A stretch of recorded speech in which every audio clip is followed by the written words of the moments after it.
Friends, welcome back to my channel. അപ്പോൾ ഇന്ന് എൻ്റെ കൂടെ ഒരു ഗസ്റ്റ് കൂടെ ഉണ്ട്. ആളുടെ പേര് സിന്ധുണ്ട്. ഹെൽത്ത് കെയർ അസിസ്റ്റൻസിന് വേക്കൻസീസ് എന്തെങ്കിലും വരുന്നുണ്ടോ? അതേപോലെ തന്നെ ഹെൽത്ത് കെയർ അസിസ്റ്റന്റ് ആയിട്ട് അയർലൻഡിലേക്ക് വരണമെങ്കിൽ ടോട്ടൽ എത്ര എക്സ്പെൻസസ് ആകും? ഏത് ഏജൻസി ത്രൂ ആണ് ഹെൽത്ത് കെയർ അസിസ്റ്റന്റ് ആയിട്ട് വരാൻ നല്ലത്? സേഫ് ആയിട്ടുള്ള ഏതെങ്കിലും ഏജൻസി ഉണ്ടോ? ഹെൽത്ത് കെയർ അസിസ്റ്റന്റ് ആയിട്ട് വന്നു കഴിഞ്ഞാൽ ഫാമിലിയെ നമുക്ക് എത്ര നാൾ കഴിഞ്ഞിട്ട് കൊണ്ടുവരാൻ പറ്റും? ഹെൽത്ത് കെയർ അസിസ്റ്റന്റ് ആയിട്ട് വന്നു കഴിഞ്ഞാൽ പിന്നെ നമുക്ക് നേഴ്സായിട്ട് വർക്ക് ചെയ്യാൻ പറ്റും? അപ്പൊ ഇങ്ങനെ കുറെ ക്വസ്റ്റ്യൻസ് വരാറുണ്ട്. അപ്പൊ ഇതൊക്കെ റിലേറ്റഡ് ആയിട്ട് ഓൾറെഡി ഞാൻ വീഡിയോസ് ഒത്തിരി ചെയ്തിരുന്നാലും എനിക്ക് തോന്നുന്നത് ഹെൽത്ത് കെയർ അസിസ്റ്റന്റ് ആയിട്ട് റീസെന്റ് അയർലൻഡിലേക്ക് വന്ന ഒരാളിൽ നിന്ന് കേൾക്കുമ്പോഴത്തേക്ക് നിങ്ങൾക്ക് കുറച്ചുകൂടെ ഐഡിയാസ് കിട്ടുമെന്ന് തോന്നുന്നു.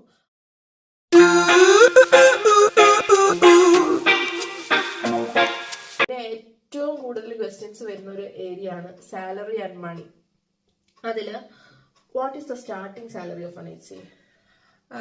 സാലറി ഓരോരുത്തർക്കും ഡിഫറെന്റ് ആയിട്ടാണ് വരുന്നത്. ഇത് ഞങ്ങൾക്ക് ഇപ്പോൾ ഏജൻസി വഴി ഓൾറെഡി നമ്മൾ ഇന്റർവ്യൂ ചെയ്തപ്പോൾ എംപ്ലോയർ പറഞ്ഞിട്ടുണ്ടായിരുന്നു പെർ അവർ 14.7 euro ആണ് പറഞ്ഞിരിക്കുന്നത്. അപ്പോ പലരുടെയും വേരിയേഷൻ ഉണ്ട്. അത് പിന്നെ നമ്മൾ വർക്ക് ചെയ്യുന്നതിനനുസരിച്ച് നമുക്ക് ആയിരിക്കും സാലറിയുടെ ഇത് വരുന്നത്.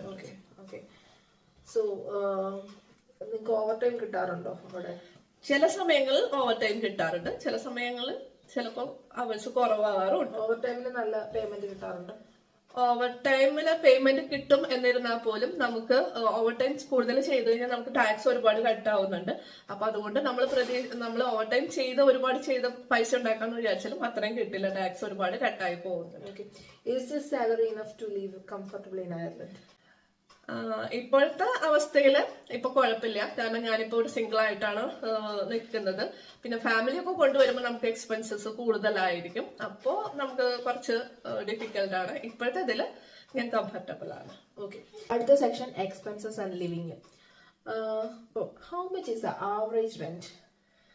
അത് ഡിപ്പെൻഡ്സ് അപ്പോൺ ഓരോ കൗണ്ടി അനുസരിച്ചായിരിക്കും. ചിലയിടത്ത് കൂടുതലായിരിക്കും, ചിലയിടത്ത് കുറവാണ്. ഇപ്പൊ ഞാൻ താമസിക്കുന്നത് ഇപ്പോൾ ഒരു ടൗൺ ഏരിയയിലാണ്. നമുക്ക് കുറച്ചും കൂടി കടയിലൊക്കെ പോവാൻ, ഷോപ്സിലൊക്കെ പോവാനൊക്കെ കുറച്ചും കൂടി എളുപ്പമുള്ള ഇതാണ്. അപ്പൊ ഇവിടെ ഏകദേശം വരുന്നത് ഒരു 400 to 600 റേഞ്ചിലാണ് വരുന്നത്, സിംഗിൾ ആയിട്ട് നമ്മൾ നോക്കുമ്പോൾ. പിന്നെ ഫാമിലി ആയിട്ട് വരുമ്പോൾ എക്സ്പെൻസ് കൂടുതലാണ്. ഇത് റെന്റ് കൂടാതെ നമുക്ക് യൂട്ടിലിറ്റി ബില്ലുകളും കൂടാതെ വരുന്നുണ്ട്.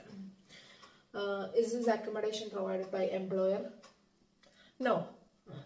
ഇത് നമ്മൾ ഏജൻസി നമുക്ക് അറേഞ്ച് ചെയ്ത് തരും, പക്ഷെ അക്കോമഡേഷന്റെ ഇതെല്ലാം നമ്മൾ തന്നെ നോക്കണം. അതായത് ഏജൻസി നമ്മള് ഹെൽപ്പ് ചെയ്യുന്നുണ്ട് നമുക്ക് അക്കോമഡേഷൻ ഇവിടെ എടുക്കാനായിട്ട്. ബാക്കിയെല്ലാം നമ്മൾ ഇവിടെ വന്നിട്ട് അറേഞ്ച് ചെയ്യും. നിങ്ങൾക്ക് ഓൾറെഡി നിങ്ങൾക്ക് അറിയാവുന്ന റിലേറ്റീവ്സ് ഒക്കെ ഉണ്ടെങ്കിൽ നിങ്ങൾക്ക് അവരോട് നിൽക്കണമെങ്കിൽ നിങ്ങൾക്ക് അങ്ങനെ നിൽക്കാം, അല്ലെങ്കിൽ ഏജൻസി ഹെൽപ്പ് ചെയ്യാറുണ്ട്. അപ്പൊ കാരണം ഏജൻസീസിന് പലരെ അറിയാമായിരിക്കുമല്ലോ, അപ്പൊ അവരെ കോണ്ടാക്ട് ചെയ്തിട്ട് ഇവര് വരുന്ന നഴ്സിംഗ് ഹോമിന്റെ അടുത്തൊക്കെ ഏരിയാസ് ഉണ്ടെങ്കിൽ അക്കോമഡേഷൻ പ്രൊവൈഡ് ചെയ്യാനായിട്ട് അവർ മാക്സിമം നോക്കാറുണ്ട്, ആ ഒരു ഡേറ്റ് ഒക്കെ അനുസരിച്ച്. ഓക്കെ, പിന്നെ പലർക്കും അറിയാനായിട്ട് ഭയങ്കര എക്സൈറ്റ്മെന്റ് ഉള്ള ഒരു ക്വസ്റ്റ്യൻ ആണ്, can you save money every month? തീർച്ചയായിട്ടും നമുക്ക് സേവ് ചെയ്യാനായിട്ട് പറ്റും. അതും നമ്മളെങ്ങനെ നമ്മുടെ ലൈഫ് സ്റ്റൈൽ നമ്മളെങ്ങനെ ചെലവഴിക്കുന്നു, അങ്ങനെ നമ്മുടെ ഡ്യൂട്ടി, അതൊക്കെ അനുസരിച്ചാണ് ഇത് നമുക്ക് സേവ് ചെയ്യാൻ പറ്റുന്നത്. അത് ഡിപ്പെൻഡ്സ് അപ്പോൺ പേഴ്സൺ. ചിലവർക്ക് കൂടുതൽ സേവ് ചെയ്യാൻ പറ്റുമായിരിക്കും, ചിലവർക്ക്. നമുക്ക് അടുത്ത സെക്ഷനിലേക്ക് പോവാം, work environment. How are Irish colleagues and management? They are always good. I mean, racismോ അങ്ങനെ എന്തെങ്കിലും ഇഷ്യൂസ് ഉണ്ടോ? ഇപ്പൊ റീസെന്റ് ആയിട്ട് ഇങ്ങനെ ഞാൻ വരുന്ന സമയത്തൊക്കെ ഇങ്ങനെ കേട്ടിരുന്നു. പക്ഷെ ഞാൻ വർക്ക് ചെയ്യുന്ന ഏരിയയും ഞാൻ താമസിക്കുന്ന ഏരിയയൊക്കെ ഭയങ്കര കൂളാണ്. അവിടെ ഒന്നും ഇതുവരെയും ഒരു പ്രശ്നങ്ങളൊന്നും റിപ്പോർട്ട് ചെയ്യപ്പെട്ടിട്ടില്ല. എനിക്കും അങ്ങനെ ഒരു അനുഭവം ഒന്നും ഉണ്ടായിട്ടില്ല. പക്ഷെ പലയിടങ്ങളും കേൾക്കുന്നുണ്ട്. പക്ഷെ എന്റെ അറിവ് വെച്ചിട്ട് ഇവിടെ വലിയ കുഴപ്പമില്ലാതെ, പ്രശ്നമില്ലാത്തൊരു. റീസെന്റ് കുറെ ഇഷ്യൂസ് ഒക്കെ വന്നതിന് ശേഷം ഒത്തിരി പേര് അതൊക്കെ കൺസേൺ ആയിട്ടുള്ളവര് മെസ്സേജ് അയച്ച് ചോദിക്കാറുണ്ടായിരുന്നു. പക്ഷെ ഇപ്പൊ നമുക്ക് പേഴ്സണലി ഇതുവരെ അങ്ങനെയുള്ള എക്സ്പീരിയൻസ് ഒന്നും ഇല്ല. നമ്മളിപ്പോ താമസിക്കുന്നത് ലിമറിക്കിലുള്ളൊരു ടൗണിലാണ്, ലിമറിക് കൗണ്ടിയാണ്, ലിമറിക്കിലുള്ളൊരു ടൗണിലാണ്. ഇവിടെ അത്രയും ഇഷ്യൂസ് ഇല്ല കറന്റ്ലി. പിന്നെ സിറ്റീസിലോട്ടൊക്കെ വരുമ്പോഴത്തേക്കായിരിക്കാം, പക്ഷെ നമുക്ക് പേഴ്സണലി അനുഭവം ഇല്ല, അല്ലെ? ഇനി അടുത്തത് visa and future options. How long is the work permit valid? അത് അപ്രോക്സിമേറ്റ്ലി 2 years ആണ് നമുക്ക് പറയുന്നത്. അപ്പൊ 2 years വരെ നമുക്ക് ഇതിൽ വർക്ക് ചെയ്യാം. Can you switch job or employer? Before we don't have that option. Now after once we come here, we started the job. After 9 months, we can change the employer. We can attend the interview. If we want, we can shift another nursing home after 9 months. Okay. അപ്പൊ 2-year കോൺട്രാക്റ്റിലാണ് വരുന്നതെങ്കിലും 9 months കഴിയുമ്പോഴത്തേക്ക് നമുക്ക് വേറെ jobs search ചെയ്യാൻ പറ്റും. Option ഉണ്ട്. Can HCA bring dependence? തീർച്ചയായിട്ടും പറ്റും. ആദ്യമൊക്കെ ഇങ്ങനത്തെ HCA കൊണ്ടുവരാൻ പറ്റില്ലായിരുന്നു. ഇപ്പൊ നിയമം മാറിയിട്ടുണ്ട്, കൊണ്ടുവരാം. പക്ഷെ 1 വർഷത്തിന് ശേഷമാണ് നമുക്ക് അപ്ലൈ ചെയ്യാൻ പറ്റുന്നുള്ളത്. പലരും കൊണ്ടുവന്നിട്ടുള്ളവരുണ്ട്. എന്നാലും ഇപ്പൊ കുറച്ച് വർഷങ്ങളായിട്ട് ഇവിടെ ജോലി ചെയ്യുന്നുണ്ടെങ്കിലും ഫാമിലിനെ കൊണ്ടുവരാത്തവരും ഉണ്ട്. അപ്പൊ എന്തായാലും ഞാൻ 1 വർഷം ആവുമ്പോ കൊണ്ടുവരാനുള്ള പ്ലാനിലാണ്. ഓക്കെ. അത് ഓരോരുത്തരുടെ ഭാഗ്യമൊക്കെ പോലെ ഇരിക്കും. പിന്നെ ഞാൻ പറഞ്ഞല്ലോ, നേരത്തെ പല വീഡിയോസിൽ പറഞ്ഞിട്ടുണ്ട്, ഇത്ര എമൗണ്ട് കാണിക്കണം ഫാമിലിയെ കൊണ്ടുവരണമെങ്കിൽ, സ്പൗസിനെ കൊണ്ടുവരണമെങ്കിലും ചിൽഡ്രനെ കൊണ്ടുവരണമെങ്കിലും ഒക്കെ കുറച്ച് എമൗണ്ട് കാണിക്കണം. അപ്പൊ അതൊക്കെ റിലേറ്റഡ് ആയിട്ടുള്ള വീഡിയോസ് ചെയ്തിട്ടുണ്ട്. അപ്പൊ അതിന്റെയൊക്കെ ലിങ്ക് ഞാൻ ഡിസ്ക്രിപ്ഷനിൽ കൊടുത്തേക്കാം, നിങ്ങൾക്ക് വേണമെങ്കിൽ ചെക്ക് ചെയ്യാവുന്നതാണ്. What about the career growth options? നിങ്ങൾക്ക് എന്തെങ്കിലും പ്രൊമോഷൻസോ സീനിയർ ഹെൽത്ത് കെയർ അസിസ്റ്റന്റ് ആയിട്ടോ നഴ്സൊക്കെ ആയിട്ട് പിന്നെ മൂവ് ചെയ്യാൻ പറ്റുമോ? തീർച്ചയായിട്ടും. ഇപ്പൊ നമുക്ക് കുറച്ചുനാൾ വർക്ക് ചെയ്ത് കഴിഞ്ഞാൽ നമുക്ക് സീനിയർ ഹെൽത്ത് കെയറായിട്ട് പ്രൊമോഷൻ ഉണ്ട്. പിന്നെ ഞാനൊക്കെ ഇപ്പൊ ബേസിക്കലി നേഴ്സ് ആയതുകൊണ്ട് OET അല്ലെങ്കിൽ IELTS എഴുതി കഴിഞ്ഞാൽ നമുക്ക് നേഴ്സായിട്ട് ഇവിടെ വർക്ക് ചെയ്യാനുള്ള ഓപ്ഷൻസും ഉണ്ട്. അപ്പൊ അങ്ങനെ ഒരു പ്ലാൻ ഉണ്ട്? അങ്ങനെ പ്ലാൻ എന്തായാലും തീർച്ചയായിട്ടും ഉണ്ട്. ഓക്കെ. അപ്പൊ എനിക്ക് തോന്നുന്നു കൂടുതലും ഇന്ത്യൻസ് നഴ്സസ് ആയിട്ടുള്ള ഒരു ഹെൽത്ത് കെയർ അസിസ്റ്റന്റ് ആയിട്ട് വരുന്നത് ഈ ഒരു പ്ലാൻ മൈൻഡിൽ വെച്ചിട്ടാണ് ഇവിടെ വന്ന് OET ഒക്കെ പ്രിപ്പയർ ചെയ്ത്. എനിക്ക് തോന്നുന്നു ഇവിടെ കുറച്ചുകൂടെ ചാൻസസ് കൂടുതലാണ്. കാരണം നമ്മള് റെസിഡൻസുമായിട്ടൊക്കെ കുറച്ച് മിങ്കിൾ ചെയ്ത് കഴിയുമ്പോഴത്തേക്ക് നമ്മുടെ ലാംഗ്വേജ് ഒക്കെ ഒന്ന് സെറ്റ് ആയപ്പോൾ OET ഒക്കെ കിട്ടാനായിട്ട് ചാൻസസ് കൂടുതലാണ്. കുറച്ചും കൂടി കോൺഫിഡൻസും കിട്ടും, നമ്മുടെ ലാംഗ്വേജ് കുറച്ച് ഇമ്പ്രൂവ് ആവാനും. അല്ലാതെ നിങ്ങളിപ്പോ ഹെൽത്ത് കെയർ അസിസ്റ്റന്റ് ആയിട്ട് കുറച്ച് നാൾ വർക്ക് ചെയ്തെന്ന് വെച്ച് നിങ്ങളെ ഡയറക്റ്റ് പ്രൊമോട്ട് ചെയ്ത് നേഴ്സ് ആക്കത്തില്ല.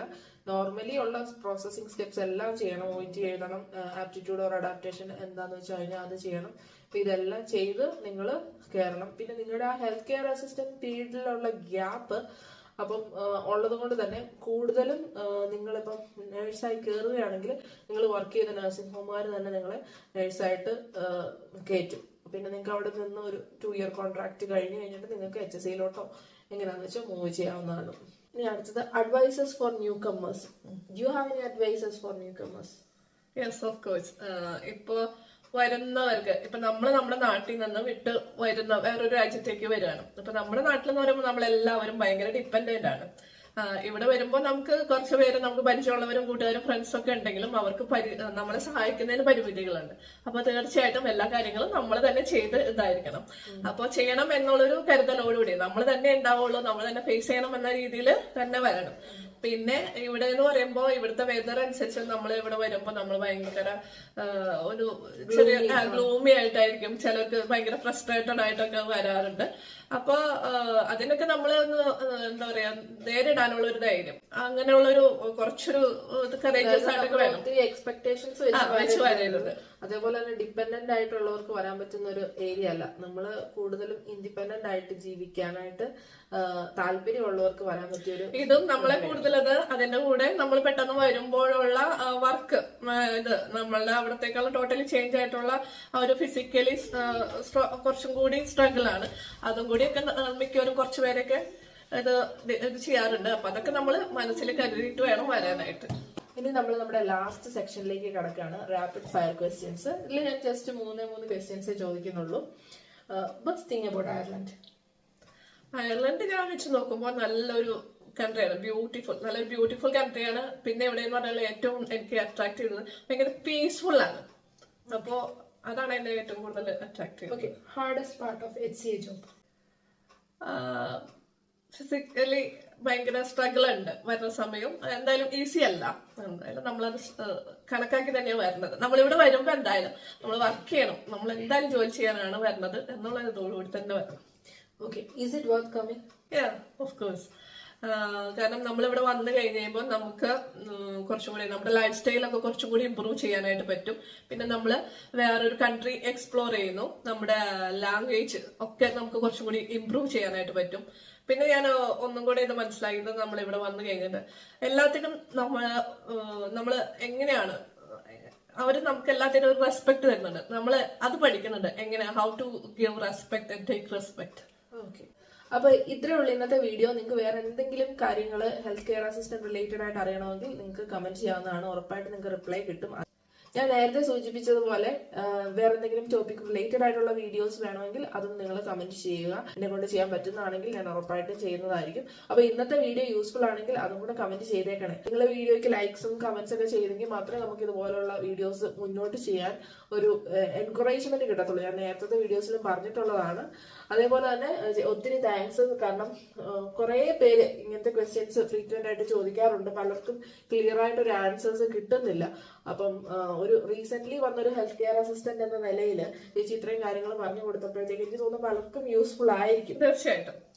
കാരണം നാട്ടിൽ നിൽക്കുന്നവർക്ക് ഒരു പ്രോപ്പർ ക്ലാരിഫിക്കേഷൻ ഇല്ലാതായിരിക്കുമല്ലോ. ഞാനൊക്കെ വന്നപ്പോൾ അത്ര ക്ലാരിറ്റി ഒന്നും ഉണ്ടായിരുന്നില്ല. പിന്നെ നമുക്ക് ആ കിട്ടിയ ഒരു കോഴ്സിന്റെ ഒരു ഇത് മാത്രമേ ഉള്ളൂ. പക്ഷെ അത് മാത്രമല്ല, അതിൽ കൂടുതൽ നമുക്ക് ഇവിടെ വന്നു കഴിയുമ്പോൾ അറിയാവുന്നു. അതേപോലെ തന്നെ നിങ്ങൾ ഇപ്പൊ ഇത്രയും കേട്ടെങ്കിലും ഏറ്റവും ഇമ്പോർട്ടന്റ് ആയിട്ട് നിങ്ങൾ ഒരു ഏജൻസി ചൂസ് ചെയ്യുമ്പോൾ വൈസായിട്ട് ചൂസ് ചെയ്യുക. നിങ്ങൾ കാരണം ഒത്തിരി ഫ്രോഡ് ഏജൻസീസ് ഉണ്ട്. അപ്പം ഒന്നിന്റെയും തട്ടിപ്പിൽ ചെന്ന് വീഴരുത്.